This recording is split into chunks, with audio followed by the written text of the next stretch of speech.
हरिद्वार और फिर ऋषिकेश में कुछ बहुत ही यादगार दिन बिताने के बाद मैं चल पड़ा अगले डेस्टिनेशन की तरफ, चोपता, जिसे मिनी स्विट्जरलैंड भी कहा जाता है। ऋषिकेश से चोपता की दूरी यहीं कुछ 200 किलोमीटर की थी, पर बीच में रास्ता बंद होने की वजह से थोड़ा घूमना ज़्यादा पड़ा, जो मुझे बुरा नहीं लगा क्योंकि घूमने के लिए ही तो इतनी प्लानिंग करनी पड़ती है। वैसे तो पहले देवप्रयाग, फिर रुद्रप्रयाग, फिर ऊखीमठ और फिर चोपता पहुंचा जा सकता है। चोपता जाते वक्त पहले देवप्रयाग के दर्शन हुए। ये एक कॉन्फ्लुएंस है जहां अलकनंदा और भागीरथी नदी का मिलन होता है और आगे चलकर यही गंगा नदी बन जाती है। देवप्रयाग से रुद्रप्रयाग की दूरी करीबन 67 किलोमीटर की है और यहाँ पे एक दूसरा कॉन्फ्लुएंस यानी कि संगम होता है अलकनंदा और मंदाकिनी का। अलकनंदा की शुरुआत सतुपन ग्लेशियर से होती है, जो कि उत्तराखंड राज्य में ही है और ट्रेकर्स इस ग्लेशियर तक ट्रेक भी करते हैं। मंदाकिनी की शुरुआत चोराबाड़ी ग्लेशियर से होती है, जो केदारनाथ और मधुमेश्वर से होकर रुद्रप्रयाग और फिर सोनप्रयाग की तरफ चली जाती है। 2013 की केदारनाथ फ्लैश फ्लड्स की यही ग्लेशियर में हुई थी।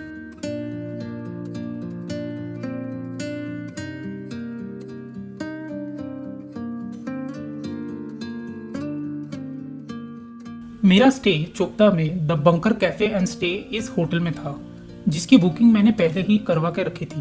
पर चोपता में रहने के कई ऑप्शंस है और यहाँ पे होम स्टे, टेंट या कैंप स्टे, होटल्स की कोई कमी नहीं है।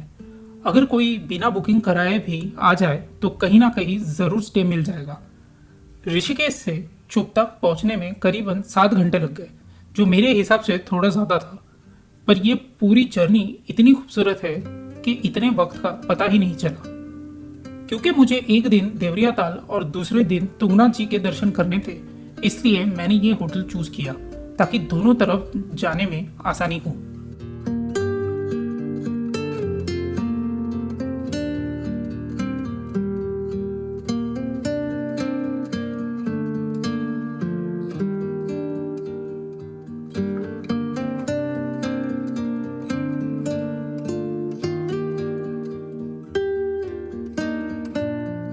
वेदर टेम्परेचर काफ़ी चेंज होने से ठंड का एहसास होने लगा था, क्योंकि ऋषिकेश में गर्मी बहुत ज़्यादा थी।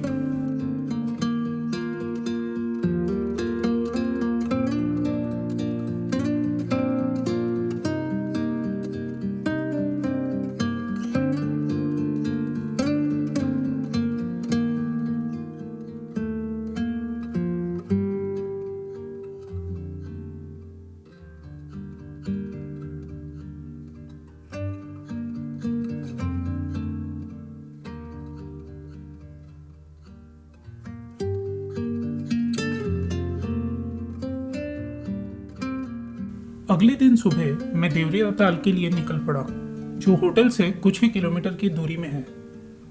चोपता शहर और आसपास के गांव बहुत ज़्यादा घने जंगलों के बीच बसा हुआ है और यहाँ पे जंगली जानवर अक्सर रास्ते पे दिखाई दे जाते हैं।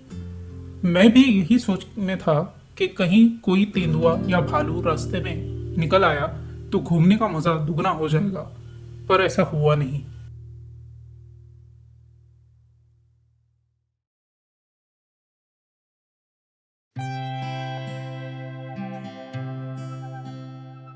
देवरिया ताल का ट्रैक सारी विलेज से शुरू होता है। सारी गांव में restaurants, home stay, camp stay के बहुत ऑप्शंस अवेलेबल है। देवरिया ताल के गेट से ही घोड़े वाले मिल जाते हैं और सिर्फ ताल तक ड्रॉप करने के कुछ 1200 रुपये एक घोड़े वाला लेता है, पर ये साल 2022 के दाम है।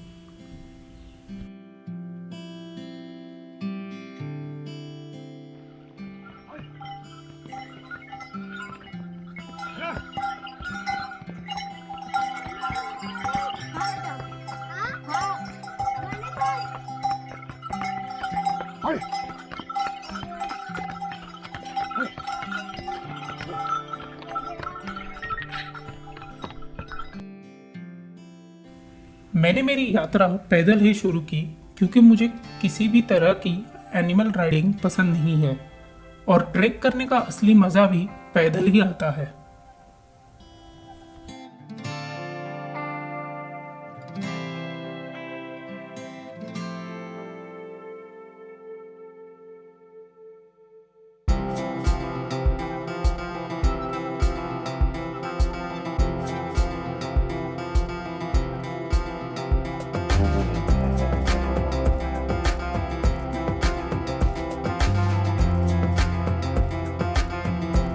रास्ते में कुछ कुछ दूरी पर फूड स्टॉल्स मिल जाते हैं जहाँ पे मैगी, पानी के बोतल और चाय, कॉफ़ी मिल जाती है।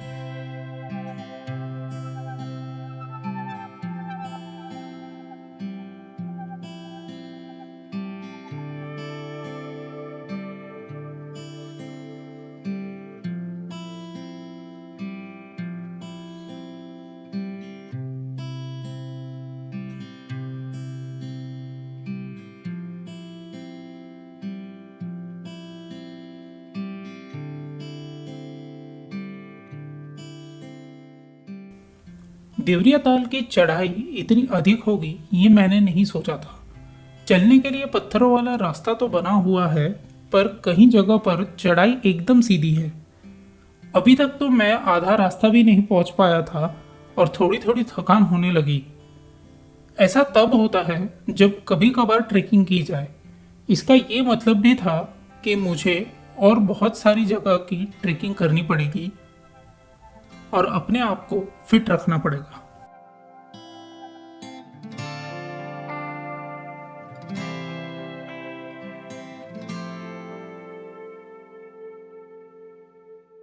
ये रेस्टोरेंट मेन गेट और देवरिया ताल के बीचों बीच बसा हुआ है। यहाँ से देवरिया ताल और 1.5 किलोमीटर की दूरी पर है, जहाँ आपको रेस्ट करने की सुविधा और खाने पीने की सुविधा तो मिल ही जाती है, और साथ ही साथ अगर कोई नाइट स्टे करना चाहे तो भी इसकी सुविधा यहाँ है। अगली बार शायद मैं कोई होटल में स्टे ना करके किसी ऐसे ही कैंप साइट में स्टे करूँगा। इसका एक्सपीरियंस बहुत ज़्यादा मज़ेदार होगा, ऐसा मुझे लगता है।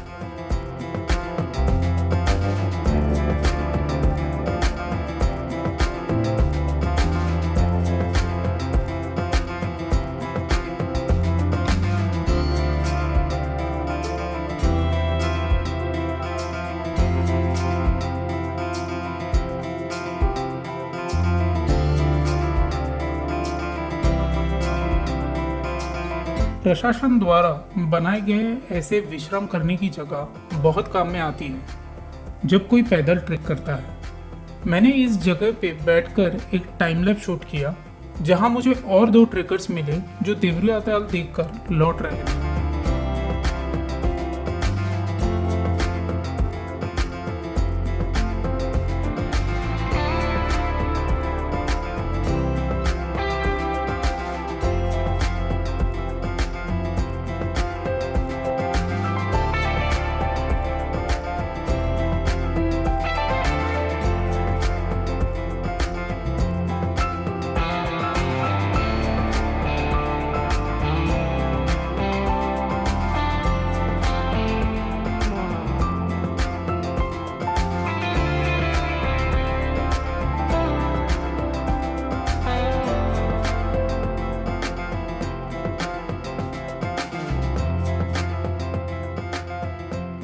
जैसे जैसे मैं आगे बढ़ता जा रहा था वैसे ही चढ़ाई और सीधी होती जा रही थी।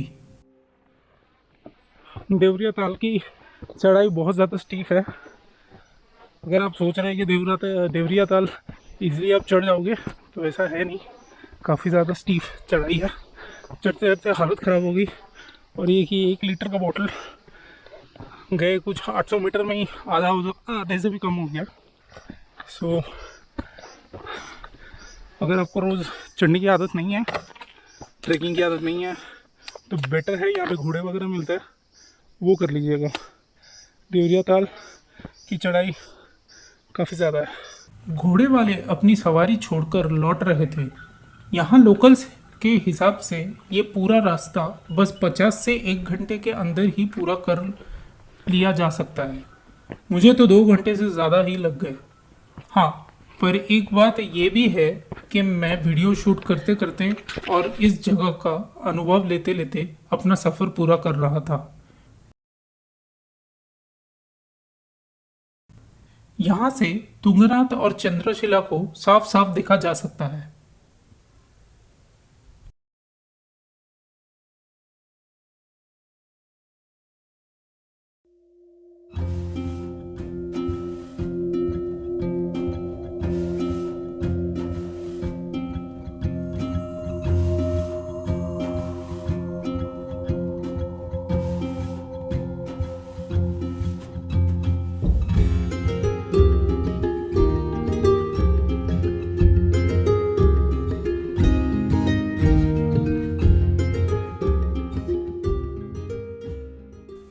आखिरकार मैं पहुंच ही गया और अब वक्त था कि मैं यहाँ पे थोड़ी देर बैठकर इस जगह का एक्सपीरियंस करूं। ये जगह काफ़ी साफ और अच्छे से मेंटेन की गई है। जगह जगह पे डस्टबिन्स है और कर्मचारी साफ सफाई करते हुए नजर आ रहे थे।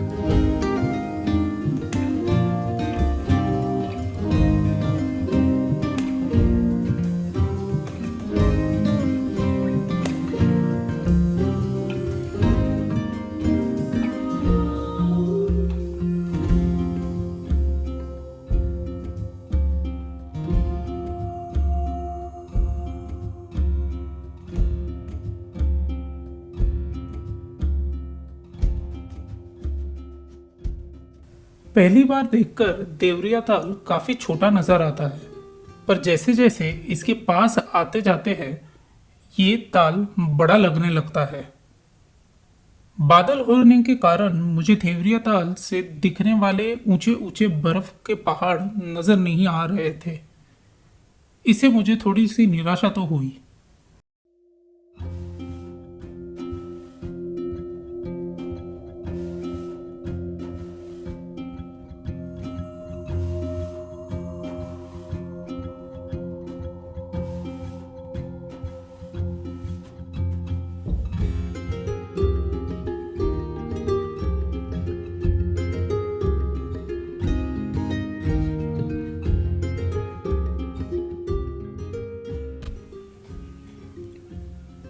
वैसे तो ताल के पानी का रंग थोड़ा मैला था और ताल में बहुत सारे पानी के अंदर रहने वाले झाड़ पत्तियां उगी हुई नजर आ रही थी। मैंने कुछ फोटोज में इसके पानी को एकदम साफ और चौखंबा पर्वत की साफ परछाई पड़ती हुई देखी है। ऐसा शायद किसी और मौसम में होता होगा। केदारनाथ या बद्रीनाथ जाने वाले हेलीकॉप्टर्स को यहाँ से देखा जा सकता है, जो कि बिल्कुल इसके ऊपर से उड़ रहे थे।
देवरिया ताल चढ़ने की ऊंचाई कितनी भी हो और काफ़ी डिफ़िकल्ट चढ़ाई है, बट यहाँ पे आके यहाँ पे बैठ के जो मज़ा आ रहा है ये आप जब यहाँ पे आओगे तभी आपको समझ में आएगा।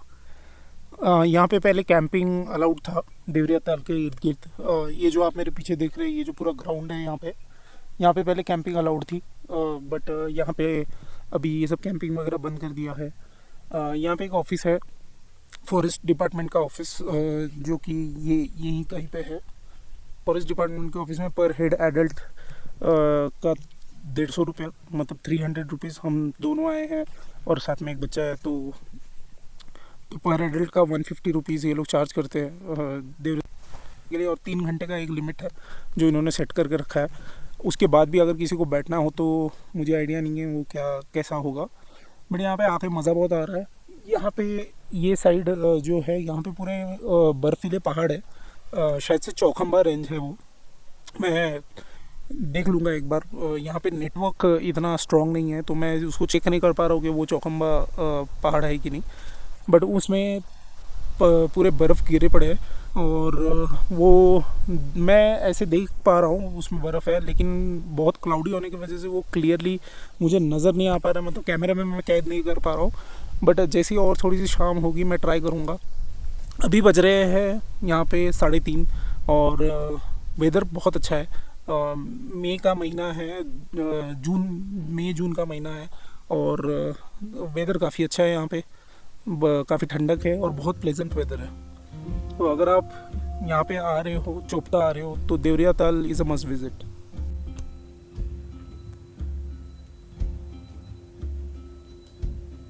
आखिरकार मुझे चौखंबा के दर्शन मिल ही गए, पर ये देवरिया ताल से नहीं बल्कि अगले दिन मेरे देहरादून लौटते वक्त के सफर में नजर आए। शायद कोई भी कैमरा इस दृश्य को बयां नहीं कर पाएगा जो मैंने अपने आंखों से देखा और बर्फ से ढके इस विशाल पर्वत को अपने इतने पास पाया। इनसे बहती हुई ठंडी हवा और यहाँ के जंगलों से आने वाली खुशबू का असली एक्सपीरियंस आपको यहीं पर आकर मिलेगा। मैं अगली बार जल्दी ही उत्तराखंड वापस आऊंगा और इन पर्वतों को और नजदीक से देखने की कोशिश करूंगा। मिलते हैं मेरे किसी और वीडियो में।